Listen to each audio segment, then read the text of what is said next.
I inherited a cottage. Someone else was already selling Halloween tickets to it for $65 each. Hey friends! Got a sec? Drop your thoughts in the comments and hit subscribe. It's quick for you, but it really means a lot to us.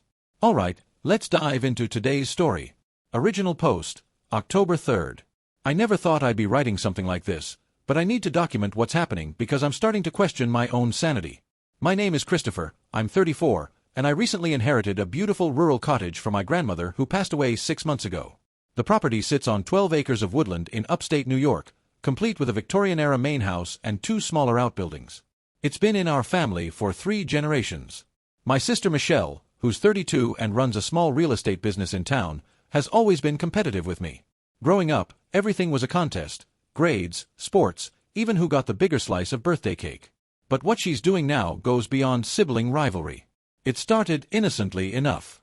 When Grandma's will was read, I got the cottage and Michelle received an equivalent amount in stocks and bonds. She seemed fine with it at the time, even congratulated me. The property needs work, sure, but it's structurally sound and has incredible potential.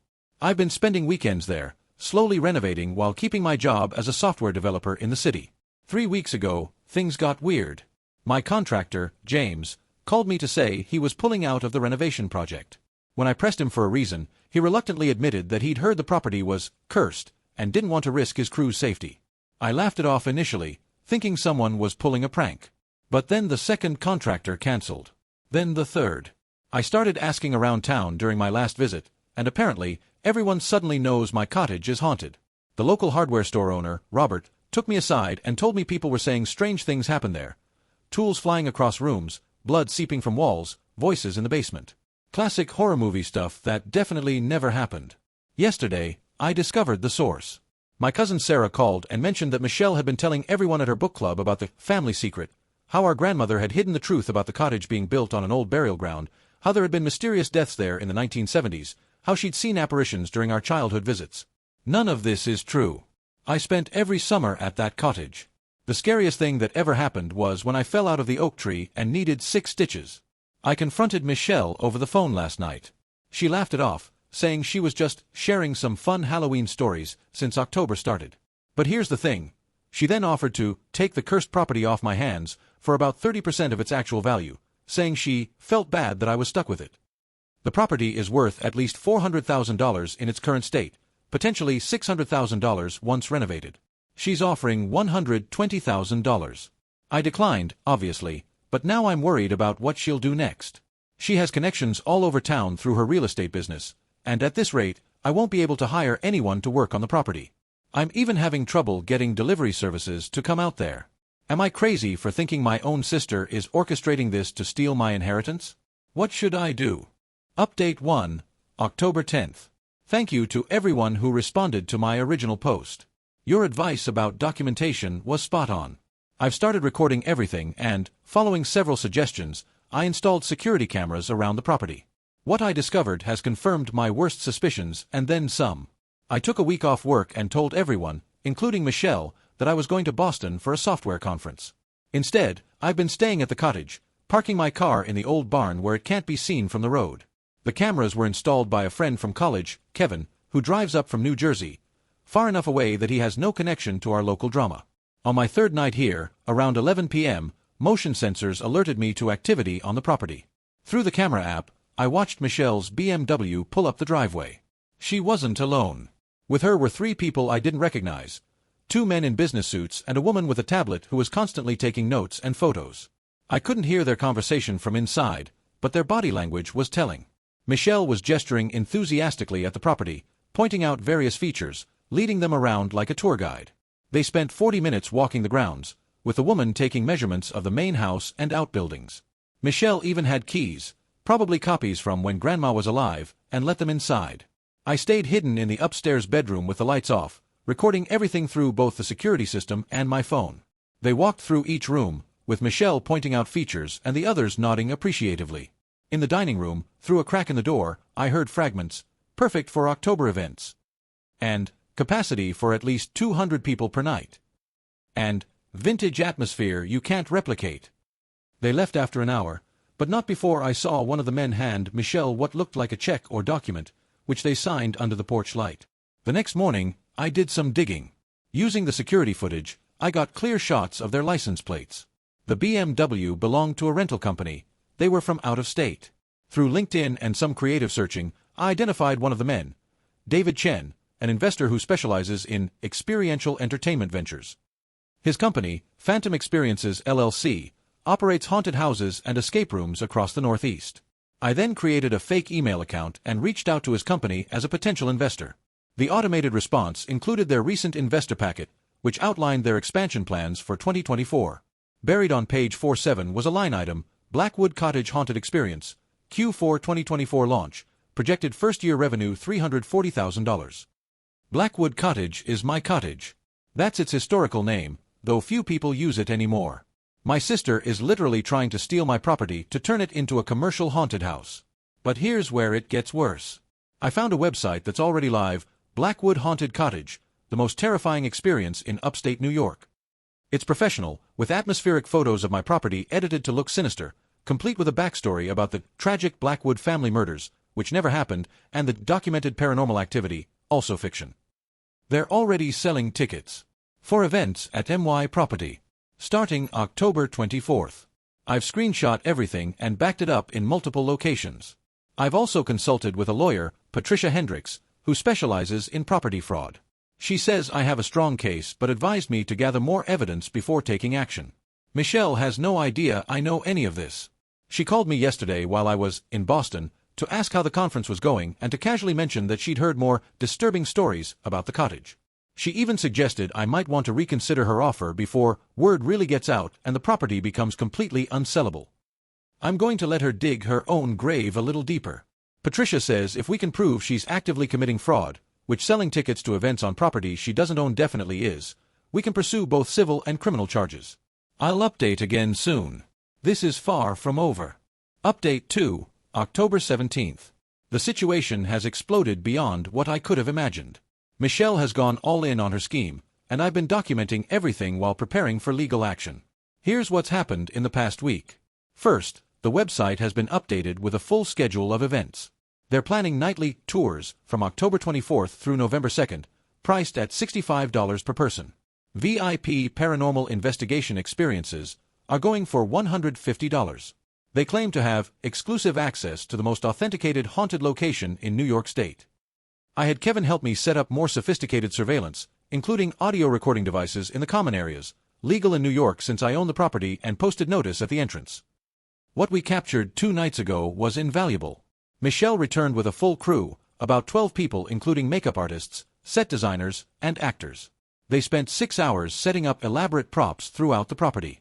Fake cobwebs, hidden speakers, projection equipment for ghostly apparitions, and even mechanical rigs to make furniture move. They transformed my grandmother's peaceful cottage into something from a horror movie. Through the audio, I heard Michelle directing everything: put the blood spray mechanism behind the kitchen door, and make sure the scream track triggers when someone enters the basement, and my personal favorite, Christopher's too much of a coward to even come here anymore. We have at least until December before he tries to visit again. But the real smoking gun came when Michelle had a conference call on speaker in the main room. I heard her telling someone named Jennifer, "We've sold 300 tickets for opening night alone. At this rate, we'll clear $200,000 just from Halloween week." The property owner has no idea. My brother's completely clueless. By the time he figures it out, we'll have enough to buy him out at an even lower price, claiming the property's been stigmatized by all the paranormal activity. She also mentioned she's been spreading rumors that I'm mentally unstable, telling people in town that the stress of inheriting a haunted property has made me paranoid and delusional. She's laying groundwork to challenge my ownership on grounds of mental incompetence. Following my lawyer Patricia's advice, I've been meticulously gathering evidence. Screenshots of all ticket sales. They're up to 500 tickets sold across all dates, video and audio recordings of trespassing and property damage, documentation of the fraud, selling tickets to property she doesn't own, records of defamation, the stories about my mental health, evidence of conspiracy to commit fraud, the investor meetings. I also discovered Michelle took out a $50,000 loan against her real estate business to fund this operation, telling the bank it was for property development and marketing initiatives. She's in deep financially. Yesterday, something unexpected happened. Robert from the hardware store called me. He said he felt guilty about avoiding my business and wanted to come clean. Michelle had told him I'd given her permission to use the property for Halloween events but asked him to keep it quiet because I was embarrassed about owning a haunted house. He thought something seemed off when she asked him to spread the haunted rumors but to avoid mentioning her involvement. Robert's wife Nancy runs the local Facebook community page. She's agreed to make a post on October 23rd, the day before Michelle's first event, exposing the entire scheme. We're timing it for maximum impact. Patricia has prepared cease and desist letters, a lawsuit for fraud and defamation, and has been in touch with the district attorney's office about criminal charges. We're waiting until October 23rd to serve everything simultaneously. I've also been busy with my own preparations. Remember those investors Michelle was courting? I reached out to David Chen directly, explaining the situation. He was horrified to learn he'd been drawn into a fraud scheme and immediately pulled out, demanding his deposit back. He's also agreed to testify if needed. The website is still up, still selling tickets. Michelle called me yesterday, all fake concern, saying she'd heard I was struggling at work and offered to help out financially if I needed it. She even suggested I could stay with her for a while if the cottage was too stressful for me to deal with. The audacity is breathtaking. Tomorrow, I'm meeting with Patricia to finalize everything. On October 23rd, Michelle's world is going to come crashing down. Part of me feels bad. She's still my sister, but she's crossed every line imaginable. She's not just trying to steal from me, she's trying to destroy my reputation and mental health in the process. Update 3, October 24th. The last 24 hours have been absolutely insane. Everything came to a head yesterday, and the fallout is still ongoing. I'm writing this from the cottage, where I've just hosted the first legitimate event on the property, but I'm getting ahead of myself. October 23rd began with Patricia serving Michelle with legal papers at her real estate office at 9 a.m. The lawsuit included counts of fraud, trespassing, defamation, and conversion of property. The cease and desist ordered her to immediately stop all activities related to the cottage and remove all equipment from the property within 24 hours. At 10 a.m., Nancy posted the exposé on the town Facebook page. It included screenshots of the fraudulent website, photos of Michelle trespassing on my property, pulled from security footage, and testimonials from Robert and 3 other local business owners who confirmed Michelle had asked them to spread false rumors about the cottage. The post went viral within hours. It had over 500 shares and 2,000 comments by noon. At 11 a.m., ticket holders started discovering they'd been scammed.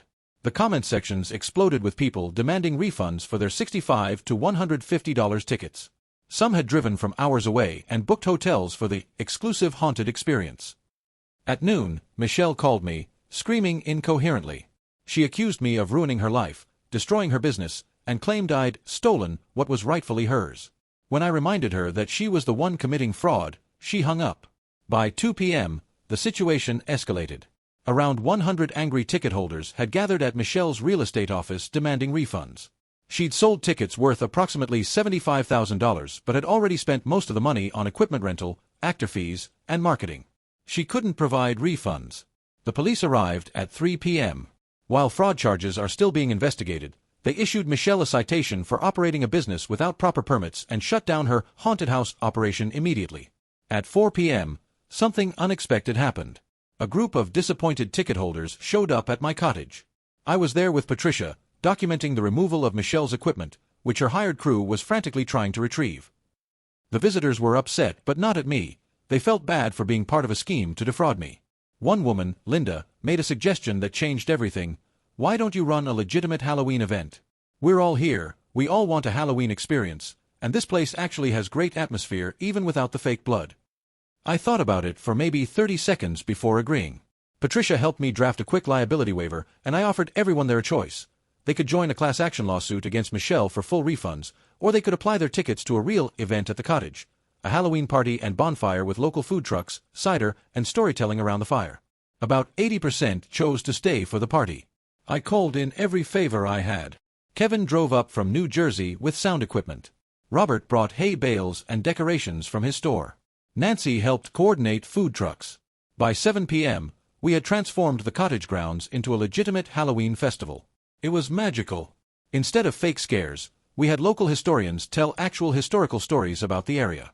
A local band played acoustic covers of classic Halloween songs. Kids roasted marshmallows while adults enjoyed hard cider from a local brewery. The haunted cottage became a welcoming community gathering place. Throughout the evening, more people arrived. Some were ticket holders who'd heard about the legitimate event through social media, others were locals who wanted to support me after hearing what Michelle had done. We ended up with about 300 people over the course of the night. I charged a reduced rate of $20 for newcomers, with all original ticket holders admitted free.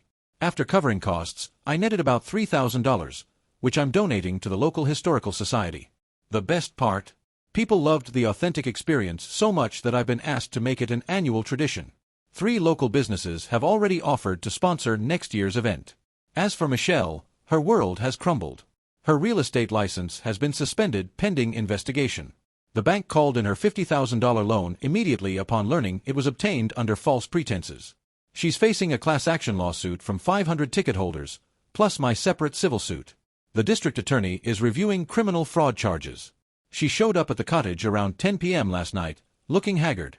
The contrast was stark. Inside the property gates, hundreds of people were enjoying themselves at my legitimate event. Outside, she stood alone by her car, watching everything she'd schemed for turned into something positive. I went out to talk to her. She didn't apologize. I don't think she's capable of that. But she did say, "You always were Grandma's favorite." No, I told her. Grandma loved us equally. The difference is I loved her back instead of just loving what she could give me. She left without another word. This morning, I woke up to dozens of messages from people thanking me for last night's event. The local newspaper wants to do a story about turning a negative situation into a community celebration. 3 contractors have offered to help with renovations at a discount, saying they're sorry for believing the rumors.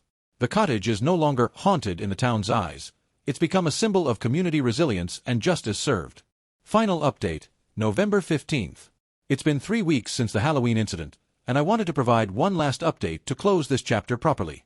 The aftermath has been both satisfying and sad in ways I didn't expect. First, the legal resolution. Michelle was formally charged with fraud, criminal trespassing, and theft by deception. Rather than go to trial, she accepted a plea deal that includes 18 months probation, 500 hours of community service, and full restitution to all ticket holders. She's also been permanently barred from holding a real estate license in New York State. The civil lawsuit was settled out of court. Michelle had to liquidate most of her assets to pay back the ticket holders and cover my legal fees and damages. She ended up selling her BMW, her condo, and what remained of her real estate business. The final settlement included $92,000 in damages to me, which ironically is close to what she would have inherited if she'd just been patient. Grandma's stocks have increased in value. But here's where it gets interesting. During the legal proceedings, we discovered the full extent of Michelle's scheme. She'd actually been planning this for over a year. We found emails dating back to last January where she was discussing with Jennifer, who turned out to be a shady business consultant, how to acquire distressed family properties. My cottage was just her first target. She had plans to do similar schemes with other relatives and elderly clients from her real estate business.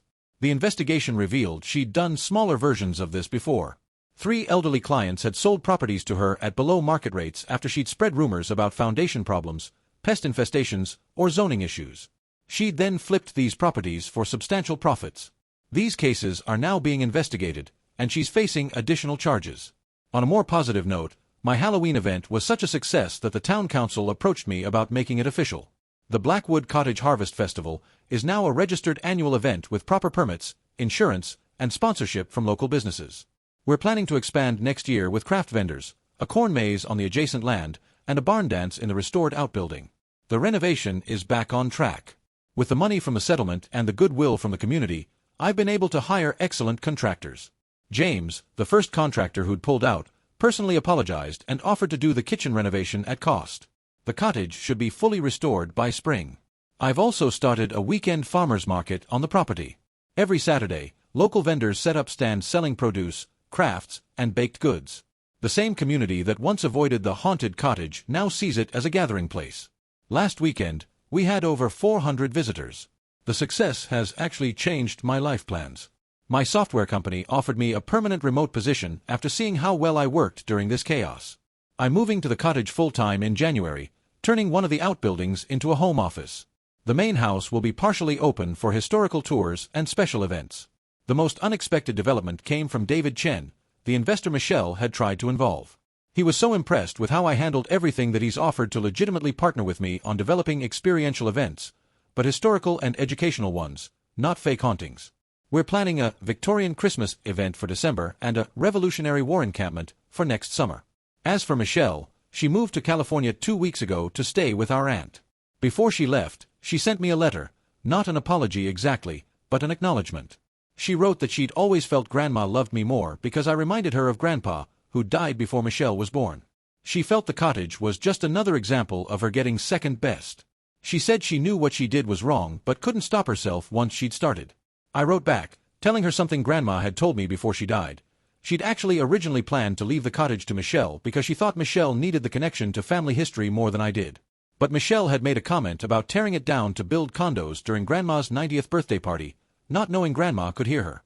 That's when Grandma changed her will. Michelle's greed cost her everything: her business, her reputation, her home, and potentially her freedom if she violates probation. But more than that, it cost her family. Our parents are devastated. Our brother Michael refuses to speak to her. The cousins have cut her off completely. I've left the door open for reconciliation someday, but only if she gets help and makes genuine amends. Not for my sake, but because I think Grandma would want that. The cottage stands beautiful and proud now, no longer shrouded in fake mysteries but celebrated for its real history. This Halloween season, instead of manufactured fear, we created actual community. The haunted cottage became hallowed ground, not because of any curse, but because it's where justice prevailed and neighbors came together. The final irony. This October alone, between the Halloween festival, the settlement, and the unexpected publicity bringing tourists to the cottage that fought back, I netted about $75,000. Exactly what Michelle had hoped to make from her fraudulent scheme. Sometimes the best revenge isn't revenge at all. It's simply refusing to let someone's darkness dim your light, then watching as that light attracts everything they tried to steal. The cottage is no longer haunted by lies. It's filled with laughter, community, and the sweet satisfaction of justice served at exactly the right temperature. Grandma would be proud. Epilogue: if you're ever in upstate New York next October, come visit the Blackwood Cottage Harvest Festival. We'll have cider, stories, and absolutely no fake blood. Tickets are $20, and yes, we actually own the property.